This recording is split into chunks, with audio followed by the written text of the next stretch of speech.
Il était tout seul, est-ce qu'il a eu peur, est-ce qu'il est mort de froid, de chaud? Et c'est des questions en fait où t'as pas les réponses, donc ça reste dans le vide, dans le flou.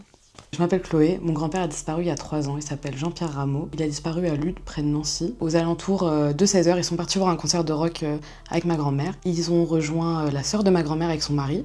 Les fils sont mis de leur côté et les garçons ensemble. Mon grand-père s'est assis parce qu'il n'arrivait plus trop à suivre la discussion. Il avait mal aux jambes.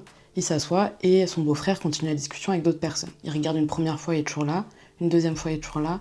Mais la troisième, il était plus là. Le concert s'arrête assez rapidement, tout le monde est prévenu et tout le monde commence à chercher dans le parc autour. Ils appellent la police. Mon grand-père du coup avait 76 ans et surtout le détail important c'est qu'il avait la maladie d'Alzheimer. C'était quasiment moteur uniquement, donc manger, s'habiller, etc.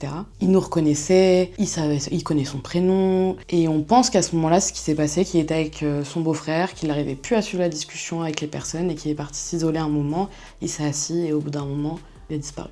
J'ai essayé de relativiser en me disant, bon, les personnes qui ont Alzheimer, parfois elles se perdent, etc., il va être retrouvé. Puis le stress a commencé à monter, je me demandais où est-ce qu'il pouvait être, est-ce qu'il a froid, est-ce qu'il a faim. En voyant qu'on n'avait pas de nouvelles de la police, on a contacté la RPD, et des recherches aux personnes disparues. La RPD m'envoie une autre association, du coup, ils avaient 2 chiens.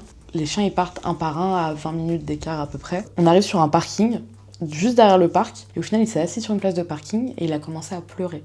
Parce qu'il n'arrivait plus à retrouver la trace. Soit il est monté dans une voiture volontairement ou involontairement. C'est quelqu'un qui était pas très démonstratif, mais on savait qu'il nous aimait. Les souvenirs, c'est beaucoup à la plage, etc. Les Noëls, ils sont plus pareils.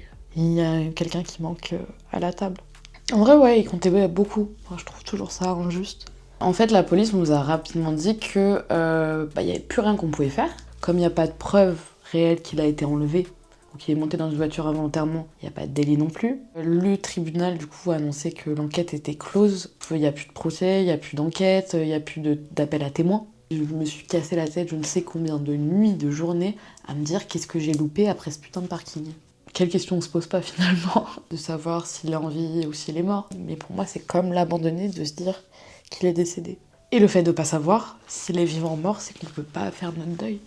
Vraiment, je sais pas comment expliquer ce sentiment et je le souhaite à personne.